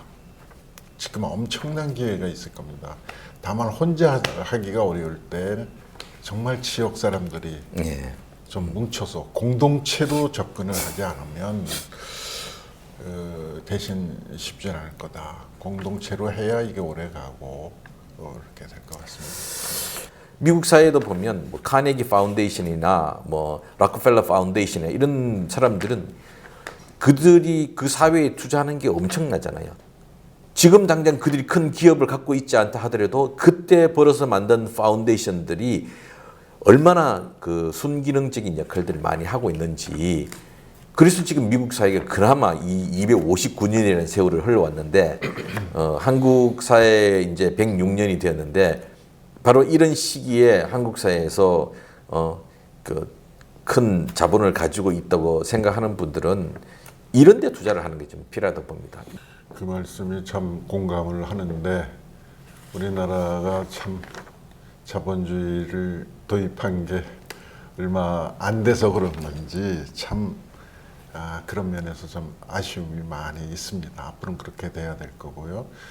그래서 저는 대한민국의 뭐 많은 돈들이 대부분 부동산이나 뭐 이런 네. 쪽으로 많이 가잖아요. 그래서 저는 향토지 식재산을 하는 이유는 이제 이 문화하면은 여지껏 소비재로만 생각했어요. 문화하는 사람이 뭐 돈 벌려고 그래? 뭐 이런 식의 생각인데 문화는 이제는 재산입니다. 그리고 앞으로는 이러한 앞으로의 사회는 제품이 아니라 좀 말 그대로 지식재산의 세대이고요. 지식재산을 갖게 되면 짧게는 10년 독점을 할 수 있지만 길게는 4후 70년까지도 법으로 하여튼 보호가 됩니다. 연금, 잘하면 연금도 되는 그러기 때문에 그런데 향토지 식재산은 그 콘텐츠를 제공을 해주는 거거든요. 네. 연원을. 향토지 식재산은 원천 기술이에요, 원천. 아까 제가 일본과 중국을 얘기했다시피 중국은 다 이제 생산만 하는 그런 거잖아요. 아류죠, 아류. 원천만 정신을 잘. 근데 이거를 정부하고 민간과 단체가 같이만 한다면 그동안에 우리가 미처 챙기지 못한 것. 근데 아까도 얘기했지만 역사적으로 우리가 그런 일제시대나 또는 전쟁하고 뭐 살기 위해서 외국거 받으면서 묻혀 있었던 게 너무 많아요. 네. 그러니까 많이 못했다는 것이 저는 이미 지금 와서 못했던 거를 뭐 후회하는 게 아니라 못했기 때문에 우리가 찾아서 다시 지금 눈으로 재창조할 게 너무 많다. 그래서 이제는 이러한 지식재산, 특히 향토 지식재산과 같은 또는 지식문화는 가치를 인정하는 대한민국의 사람이면 누구든지 이건 없어지지가 않아요. 네. 제품이 아니잖아요. 누구든지 다 사용할 수가 있고 없어지지도 않는 쓰레기도 안 나오는 이런 시대가 왔어요. 그래서 저도 이제 그런 면에서 새로운 시각과 확신을 갖고 있는데 그래서 특히 이런 것을 시각을 가진 해외 또는 국내 또는 뭐 그 역할을 아까처럼 이미 중년층의 뭐 이상의 뭐 자본가건 아니건 이렇게 하는데 요즘 자본가들이 너무 승계가 너무 많고 대한민국은 그렇습니다. 여기는 이렇게 도네이션도 많은데 그래서 거꾸로 이 돈이나 부동산은 너희들한테 못 줬지만 향토지 식재산은 너희만 가치에 논을 하면 이거는 뭐 정말 돈 안 받고도 다 할 수 있는 그래서 그 가치를 좀 더 하는 교육과 이런 기회가 많이 좀 가졌으면 좋겠습니다. 그렇죠. 그 정부가 아니라도 예.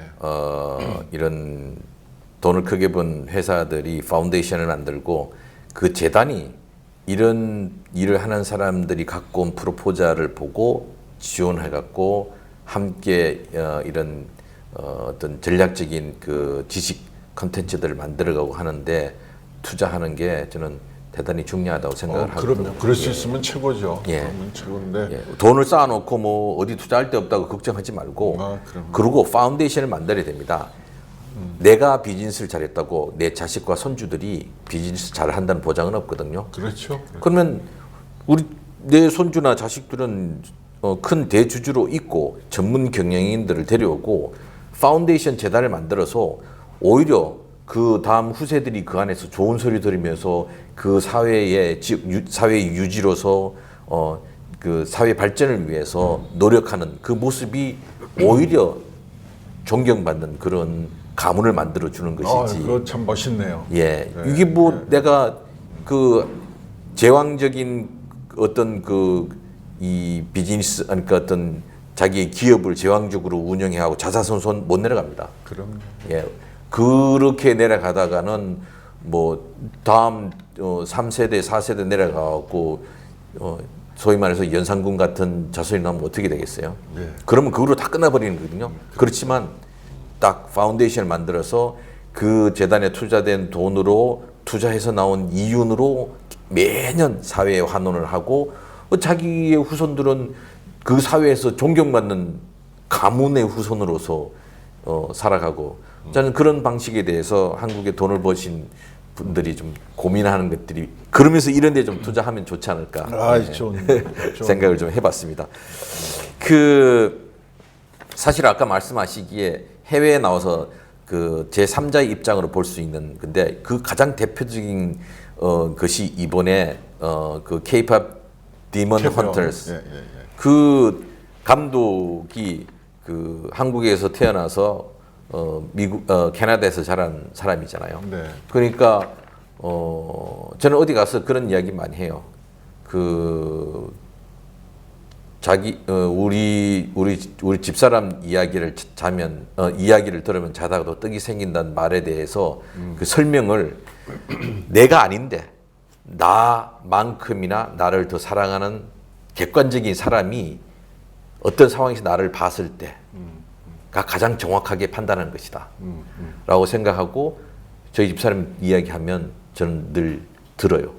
왜냐면 늘 염려하고 걱정하고 물론 저희 어머니도 마찬가지고 부모님도 마찬가지고 내가 아닌데도 불구하고 어쩌면 나보다 더 나를 사랑하는 사람이기 때문에 그들이 하는 말들을 귀를 기울여 듣다 보면 내 옆에 온 사람이 누가 사기꾼인지 아닌지 촉감을 알잖아요. 그런. 해외 나가 있는 동포들이 해외 나가면 애국자라 그러는데 그런 그런 걸 떠나갖고 캐나다에서 자라면서 한국이 가지고 있는 것과 서양이 가지고 있는 것들의 비교 분석을 할 수 있는 게 생겨나거든요. 그럼요. 그 안에서 이거 없는 거네? 그러면서 그 특성을 살려갖고 이번에 만드는데 물론 그 안에는 K-팝이라는 어떤 아주 중요한 매개도 있지만 한국 문화와 아울러 저는 거기서 보면 서양 사람들이 봤을 때 좀 충격적인 내용이 있었어요. 그 제 개인적인 그렇죠. 입장입니다. 거기 보면 서양 사람들의 디몬, 악령이라 그러면 반드시 쳐서 없애야 될 절대 대화로 풀 수 없는 극복해야 될 존재가 디몬, 뭐 악령 이렇게 이야기하잖아요. 근데 그 부분 K-팝에 보면 그 디몬 헌터스에 보면 싸우고 뭐 나쁜 놈이라 이해하시면 제가 왜 저렇게 되었을까? 어쩌다가 저렇게 되었을까? 그런 고민을 계속 하잖아요. 그러면서 나오는 무당들은 그런 문제들을 해결해서 솔직히 우리말을 이야기하면 천도 좋은 세상으로 돌려보내는 것. 그들이 여기 있을 때가 아니고 야, 너 여기 있으면 안 돼. 그러니까 너는 죽었고 넌 너 원한을 더 이상 가지지 말고 너의 세상을 돌아가. 라는 그런 내용들이 들어가 있잖아요. 이게 저는 서양 사람들은 생각해보지 못했던 거라고 보거든요. 이게 우리 문화가 가지고 있는 것. 그렇죠. 그게 당군 할아버지가 이야기했던 사람을 이롭게 하고 세상을 이롭게 하라는 그 철학에 들어가 있다고 보거든요. 그래서 그 제3자의 눈으로 한국이 가지고 있는 것과 가지고 있지 못한 것들, 그다음에 이 서구 세계에 나와갖고 얼마만큼 가치를 인정받을 수 있을 것인가를 볼 수 있는 제3자가 있다는 것도 되게 중요하다고 생각을 해요.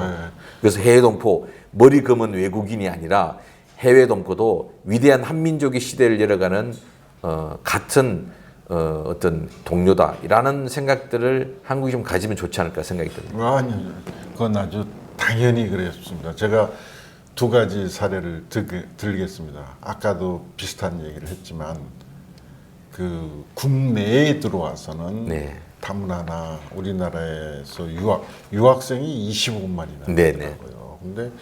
그냥 그 끌어들이는 것만 유학생만 했지 그 아이들의 가치를 잘해서 한국에 있던 그 아이들이 자기네 나라에 갈 때에 그 귀한 거를 생각이 지금 잘 많이 없는 게 안타까운데 우리 저 한강이 노벨 문학상을 받은 거는 한국에서 유학을 하건 한국어를 알면서 한국의 정서를 아는 사람이 번역을 했기 때문에 네. 세계화가 된 거지. 그렇죠. 그러니까 그렇게 한국에 와서 우리의 문화와 한국어를 배운 외국인의 가치를 우리가 꼭 잊지 말자. 그 다음에 밖에서는 요번에 K 헌터스, 그 데몬 헌터스 하듯이 캐리강, 그러니까 메리강처럼 예. 정말 해외 동포지만 우리 문화를 DNA로 가지고 있는 사람의 눈으로 그걸 한 그런 그 교포 동포들의 가치를 이게 그 사람들을 살리기도 하고 정작 우리도 또 같이 사는 거거든요. 그렇죠. 그래서 저는 그런 게 선순환이 돼야 그게 옳은 거고 제가 이제 하는 이런 거나 이게 이제 글로컬 지식문화 말씀하셨잖아요. 그게 이제 그와 같은 어떤 내용에서 얘기를 하는 겁니다. 예, 예. 이제 이러한 자산들을 세계 시장에서 어떻게 브랜드화 할 수 있을 것인가. 그러니까 사실은 뭐 글로벌 전략, 우리의 산업, 이러한 산업을 가지고 어떻게 글로벌 전략으로 만들어서 대한민국의 발전에 도움이 되고 또 세계 사람들에게 이롭게 할 것인가, 이제 그런 문제라고 하는데, 혹시 뭐 딱 생각나는 어떤 브랜드화하고 산업화할 수 있는 어떤 특별한 아이디어가 있으시면. 네. 그 아까 저 요즘에 뭐 K-푸드, K-팝, 뭐 K-드라마 뭐 해서 K를 붙인 예. 것은 어떤 문화적인 어떤 패러다임에 저는 변화를 하라고 생각돼요. 단순한 한국이 아니다.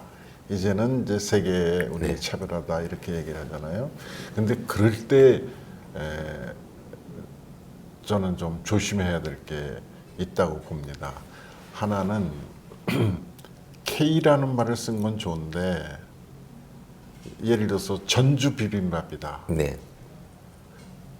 유네스코 등재는 지역을 다 대상으로 안 하더라고요.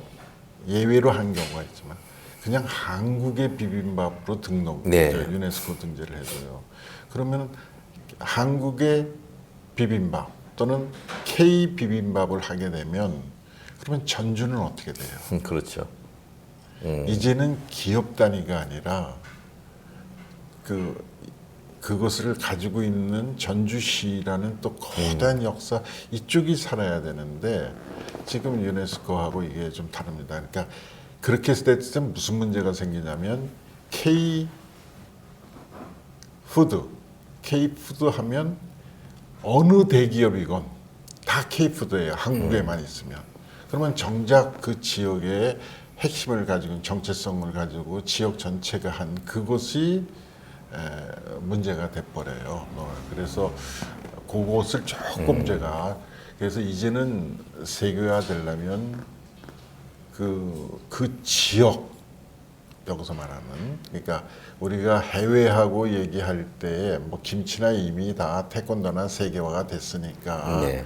그거 K 쓰는 건 좋다. 그런데 그 K 안에서 어디 이것은 이제 지자체나 아까 전주 비빔밥도 좋고 뭐 무슨 태권도도 그렇습니다. 태권도도 지금 유네스코 등재된 게 전라북도예요. 근데 그게 되어 있는지도 모르지만 네. 이걸 어떻게 활용할지도 모르는 그런 거라서 우선 첫 번째가 하여튼 이제 지역 단위의 그런 게 되면 아까처럼 예를 들어서 전주 비빔밥을 계속 얘기를 하겠습니다. 아까 K하고 전주 비빔밥하고는 어떻게 다르냐. 그러니까 저는 이제 산업화를 하려면 아까처럼 김치와 뭐 김장 문화가 결합되면서 새로운 브랜드를 제3의 브랜드, 한국 브랜드를 하듯이 전주 비빔밥도 마찬가지로 K 전주가 되든 이런 제3의 브랜드 전략을 갖춰야 되지. 자칫 잘못하면 그냥 아무 기업이나 한국 중국 기업도 마찬가지잖아요. 서울에 있어서 그렇죠. 그런 부분들이 좀 있는 그런 건 있을 수 있겠다. 뭐 그런 생각을 좀 합니다. 네, 뭐 혹시 이 분야에서 뭐 어떤 기업과 지자체가 함께 추진해서 어떤 협력 모델로 어떤 이 성공한 예가 있는지 아니면 그런 모델에 대해서 어떻게 황 스님께서 어떤 특별한 아이디어가 있으신지요? 네, 그건 뭐 아까 결론적으로 기업이 하기에 어려운 부분이 네. 있어요. 홍보나 네, 이런 네. 거. 그거는 지자체가 맡아줘야 됩니다. 그래서 저는 원칙적으로 지자체, 기업 플러스 지역 공동체 이런 것을 원칙으로 합니다. 그게 원칙이고 그런 식으로 해야 될 게 아까처럼 뭐 김치도 그렇고 인삼도 그렇고 뭐 태권도도 그렇고 다 그렇게 나가기를 바라고요. 네, 네. 그런 뭐 딱히 성공이라고 보기에는 뭐하지만 딱히 성공이라고 보기는 뭐하지만 뭐 이제 씨앗이 좀 있는 단계로 보면은 하다못해 김치라고 해도 그걸 무배추를 다 운반해서 하기가 어려우잖아요. 체험을 하려고 해도. 그래서 그것을 다 이제 껍데기 세척해서 절임 배추로 만들어 버리면 그래서 도시하고 연계하면 예. 거긴 쓰레기도 없고 그게 딱 도착하면 그러니까 지자체입니다. 예를 들어서 그 구체적인 예가 구로구 서울의 구로구하고 괴산의 흑살림이라는 저 협동조합인데 여기서는 이제 미리 이쪽에 이제 이거는 이제 구로구가 여기에 MOU를 맺었어요. 네네. 이쪽하고. 그러니까 지자체 힘도 굉장히 그러면서 그 비용을 지자체에서 댑니다. 그러니까 여기서는 안심하고 그런데 절임 배추로 하니까 그 양이 확 줄어든 상태에서 이제 이렇게 해주면 그걸 지역민들이 와서 또 다 나눠줘요. 그러니까 지역민들은 좋죠. 그리고 지자체 입장에서도 그 음식물 쓰레기 하나도 안 생기고 딱 좋은데 그게 지금 현재 서울에 한국하고 하는데 저는 거기에다가 하나 더 나가야 되는 게 그렇게 해서 왔을 때 지역민들이 모여서 말 그대로 공동으로 예. 김장문화처럼 다 해서 다 가져가고 뭐 힘든 데는 논아도 주고 하는 게 더 붙었어야 되는데 뭐 지금까지만 해도 뭐 바람직한데 저는 이런 것을 특별히 해외 쪽으로 많이 활용해야 될 것이다. 그리고 서울에도 이제 그와 같은 일들은 앞으로 이제 만들어져 가야 될 건데 굉장히 많이 있어요. 아, 예. 아, 좋은 아이디어시네요. 예. 절임 배추를 갖고 와서 거기에 대해 자기가 원하는 방식으로 이제 김장을 할 수 있는. 그렇죠. 예. 아주 시간과 이게 다 단축이 됐고. 그렇죠. 절임 자체가 시간이 제일 많이 들어가는 예, 거잖아요. 그걸 현장에서 하니까 그러니까 현장에 노인들이 이건 일자리도 예. 되면서 안심이 되니까 그렇죠. 그것을 안심을 해주는 주체가 지자체고 서울에도 예. 그렇게 안 되면 누가 그렇죠. 그런데 민간 조직이 되는데 더 바람직한 거는 거기에 이제 같이 왔을 때 이렇게 해서 노는 그런 것까지 되면 더 좋겠다. 예. 이제 그 다음으로 이제 미래와 교육 그리고 미국으로 봤을 때는 우리가 뭐 2세대에 관련된 건데 이런 그 향토 지식 문화의 전승과 확산을 위해서 뭐 청소년 아니면 우리의 2세대들에게 어떤 필요한 교육과 국가 어떤 전략적인 방식이 있으면 무엇이라고 생각을 하세요? 이게 향토지식재산과 같은 이런 거는 핵심이 지속 가능한 승계에 있어요. 네, 다 네. 미래 세대까지. 그러니까 이미 멈춘 거는 박물관에 가는 거고 이게 시대에 맞고 미래까지 돼야 이 향토지식재산이라는 게 의미가 있죠. 그래서 정말 2세, 3세를 위해서 우리 그 앞선 세대가 정말 의무라는 감으로 해야만 돼요. 처음에는 생존을 위한 길이기도 하지만 나아가서 미래 세대를 위한 이런 것이기도 하고. 근데 이것을 어릴 때부터 자연스럽게 익혀야 되는데 그거를 그저 뭐 이게 고등학교, 대학 입시에 하나 뭐 이런 식의 이렇게 하다 보니까 정작 그것을 익히고 몸에 할 계기가 없더라고요. 제가 그 실제 서울에 한국에 함양이라는 네. 곳이 있습니다. 함양에 스마트팜의 이제 산업을 이제 그 폐교를 이용해서 하려고 계획을 잡아놨었는데 스마트팜을 하려고 그러면 제일 중요한 게 그 시설이 아니라 시장에서 요구되는 품목의 데이터가 먼저 중요해요. 그렇죠. 데이터가 있고 그 다음에 기술이 필요한 거예요. 그러면 시장에서 요구되는 품목의 데이터 하려면 이거는 시장을 또 알아야 되는데 그 데이터를 하려면 우리나라는 연구 뭐 하면은 대학원에서 뭐 대학에서 연구로 이렇게 하는데 저는 그 데이터를 하는 거는 지역에 그 중고등학생, 고등학생 예. 충분한 특성화 고등학교 시골에 지금 다들 서울 가는데 근데 무슨 얘기를 하려냐면 자꾸 외부에서 사람을 끌어오려고 그러지 말고 있는 아이들이 그런 특성화 농고 학생이나 특성화 아이들이 이런 경험을 해서 이게 괜찮다 하면 걔네들이 미래의 청년이게 되는데 이걸 왜 자꾸 대학원 이런 데서 하느냐. 그래서 그렇죠. 저는 한 살이라도 어릴 때 저는 이런 체험을 할 수 있는 이런 교육 체계 이게 지금 굉장히 필요하다고 보고 또 두 번째 말씀을 드리면 제가 이제 실제 다 한 일이기 때문에 그런데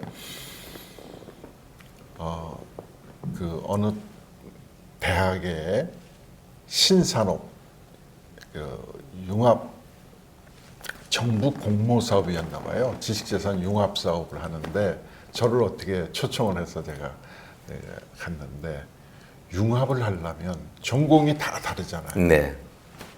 그거를 하나만 전공한 교수가 그렇죠. 한다는 건 그건 말이 안 되죠. 제가 딱 보는 순간에.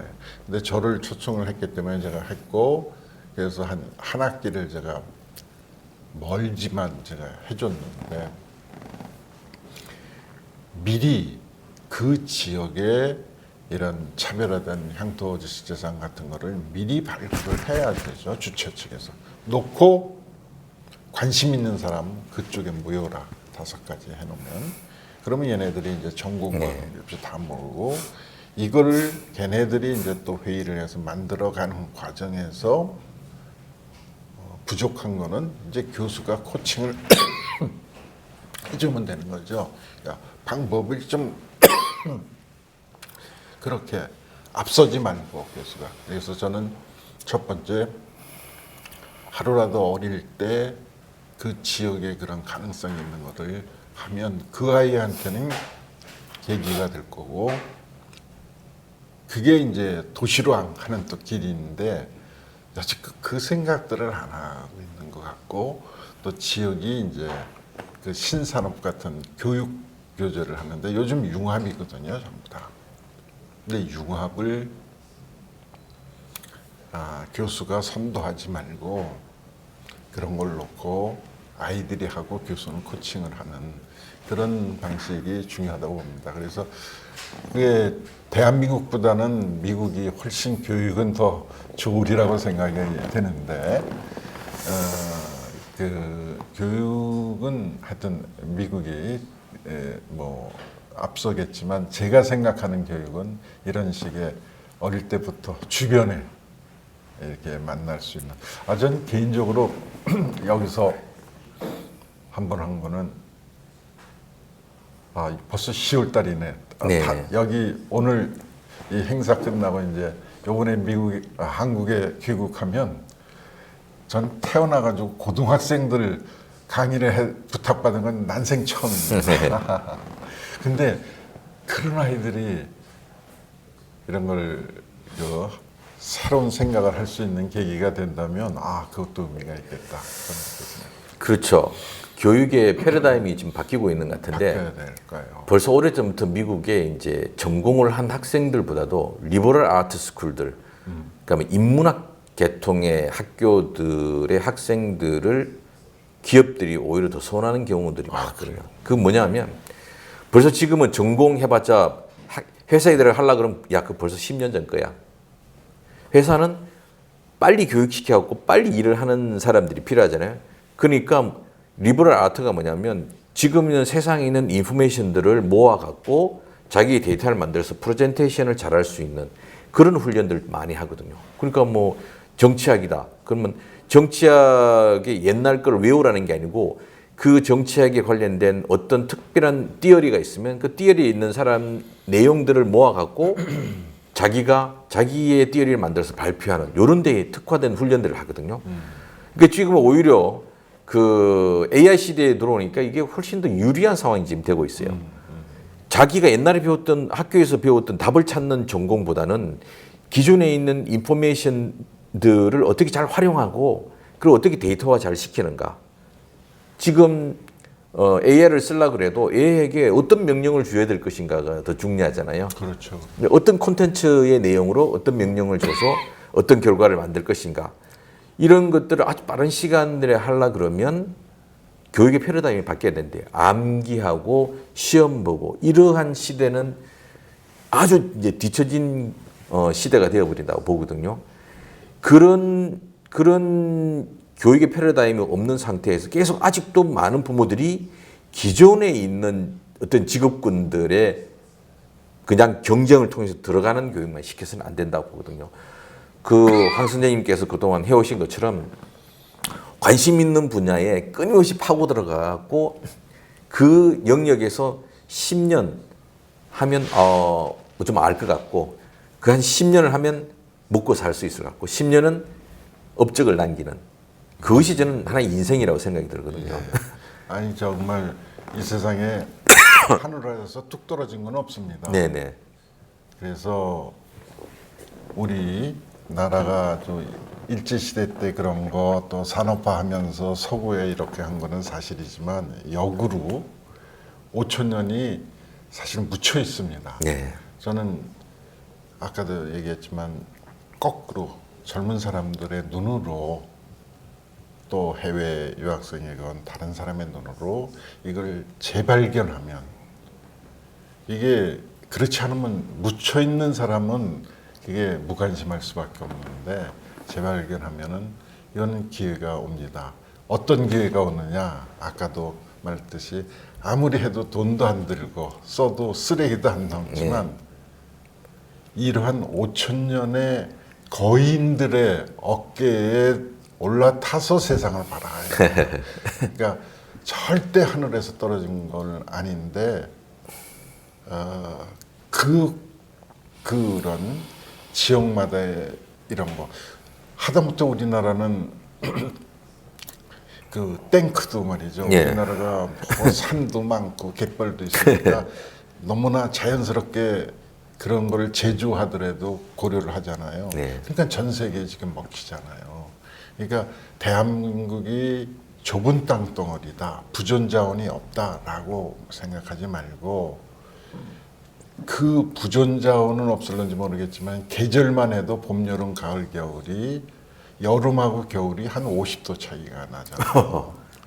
그 다음에 그 산림이 70%고 삼면이 바다고 갯벌이 서해안 갯벌이 많고 논이 있는 이런 나라가 흔치 않으니까 이것을 여기서 한 거를 여기서 끝내지 말고 우리 좁은 땅에서 겨울에 산에서 본 거 또는 그 갯벌에서 본 거를 다른 지구편 다른 데하고 그쪽에서 써먹을 수 있도록 여기서 하는 그런 눈을 좀 정말 교육에 반영을 시켜야 되지 않을까. 네. 아직 저는 안 해봤습니다만 그런 거를 했으면 좋겠습니다. 예.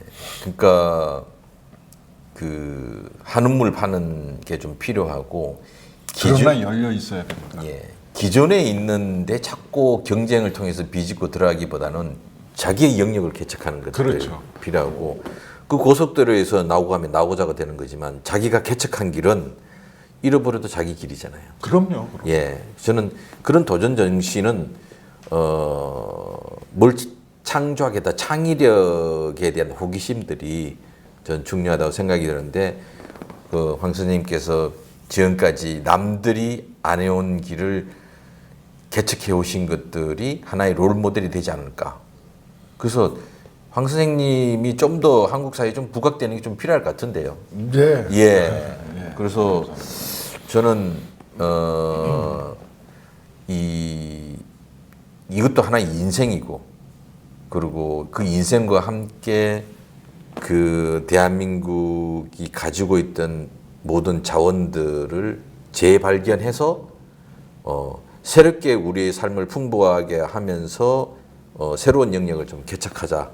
이런 것들의 전형적인 하나의 모범 사례가 황 선생님이신 것 같은데요.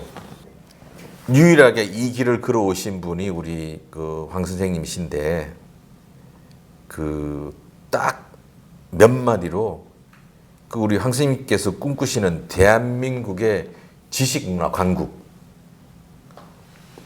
김구 선생님께서 해방된 조선에서 우리 나라가 어떤 나라가 되었으면 좋겠다. 그런 이야기를 하셨는데 쓰신 책에도 그 내용이 나오잖아요. 네, 맞습니다. 근데 이제 그거를 좀 더 좁혀서 자, 황 선생님께서 생각하는데 이 대한민국의 이 나라가 지식 문화의 강국이 되려면 어떻게 해야 되고 그리고 지금 만약에 한다 그러면 어떤 모습이 될 수 있을 것인가? 예. 맞습니다. 저는 그 대한민국이 갈 길은 아까 그 백범 김구 선생님이 그 백범일지에 나의 소원에 했듯이 그런 어떤 문화 강국 그 아름다운 거기에 이제 제가 아름다움을 붙이고 문화 강국이 이제 요 시대에 맞게 지식을 붙이자. 그래서 아름다운 지식 문화 강국을 사실 원합니다. 그런데 그 아름다운 지식 문화는 우리도 살고 자연도 살고 그 다음에 우리 인류 공동체도 살리는 그런 일입니다. 예를 들어서 우리나라가 이제 1962년도 이제 공업화하면서 울산에다가 공업화 도시를 선언했잖아요. 그러면서 거기에 이제 현대 거기서 포니도 만들었어요. 그 스토리가 있고 포니 그다음에 포항제철도 들어가고 그러다 보니까 거기에 태화강이라는 가장 그 핵심되는 그 강이 오염이 돼버렸어요. 그러니까 공업화 과정에서 일어나는 폐해도 있는 거죠. 그런데 그것을 극복하는 것도 굉장히 중요한 건데 그게 지자체장들이 바뀌면 그거 해결 못하죠. 그런데 그게 어떻게 다 이어져 나와서 태화강이 아주 그 정화가 되고 거기서 나온 물로 지금 국가 정원이 만들어졌어요. 예. 그게 이제 새로운 관광 도시가 됐는데 무슨 말씀이냐면 이런 거는 제품이 아니잖아요. 이런 정말 문화, 지식 문화인데 산업 이제 우리 오래된 건 아니지만 우리 산업화의 이런 경험인데 이것이 전 세계 최단 기간에 그 선진국이 됐고 원조국에서 원조 하는 나라가 된 우리만의 전 세계 우리 외에는 없는 우리의 향토 지식 자원이에요. 그러니까 울산시는 이걸 가지고 전 세계 개발도상국가 공무원들, 학생들, 기업들을 해서 실제 거기서 포니가 만들어졌던 현장과 거기서 공업화해서 생각 못했던 이런 그 오염을 어떻게 해결하고 그 오염이 지금 국가 정원으로 돼서 관광단지가 되는 것까지를 그게 돈으로 따질 수 없는 그런 자산입니다. 그러니까 그거를 보는 눈을 가졌느냐 없느냐 그리고 그것을 행하느냐 안 하느냐의 문제라고 생각됩니다. 그것은 뭐 옛날에는 그냥 권력으로 경제로 이렇게 선진국들이 밀어붙였잖아요. 근데 우리는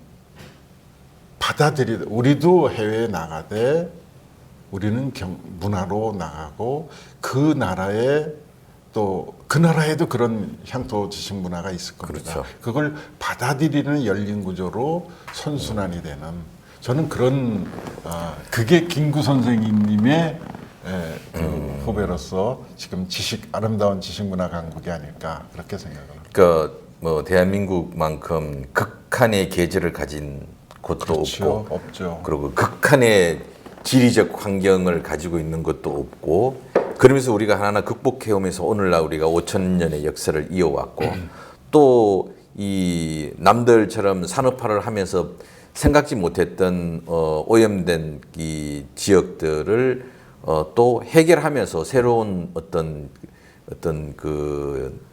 문화적인 것, 기술적인 것도 터득하게 되었고, 그러니까 이렇게 하면서 어떻게 하면 아름답게 만들 것인가, 그 사회에 안주하지 않고 우리 극한을 극복하고 인간에게 좋은 환경의 세상을 만들 것인가, 그러면서 이제 대한민국의 지식 문화 강국이 이루어진다, 그런 말씀을 하신 것 같습니다.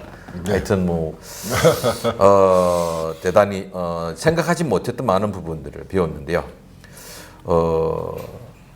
뭐 일단은 여러 가지가 있겠지만 말씀하시다시피 미주 한인 커뮤니티도 앞에서 우리 황 선생님이 이야기했다시피 새로운 교육의 패러다임이 필요하고, 또 계속 지속적으로 대를 이어서 어떤 활동에 대한 연구를 하는 것도 필요하고, 또 제3자의 눈으로 한국과 서양 사회의 어떤 좋은 점, 다른 점, 같은 점들을 가지고 이 커뮤니티를 이어가는 것이 필요하다, 그런 말씀을 하신 것 같습니다. 박사님, 오늘 귀한 말씀 나눠주셔서 대단히 감사하고요. 앞으로도 대한민국을 지식문화 강국으로 만드는데 많은 역할들을 해주시길 부탁드리겠습니다. 네, 감사합니다. 노력하겠습니다.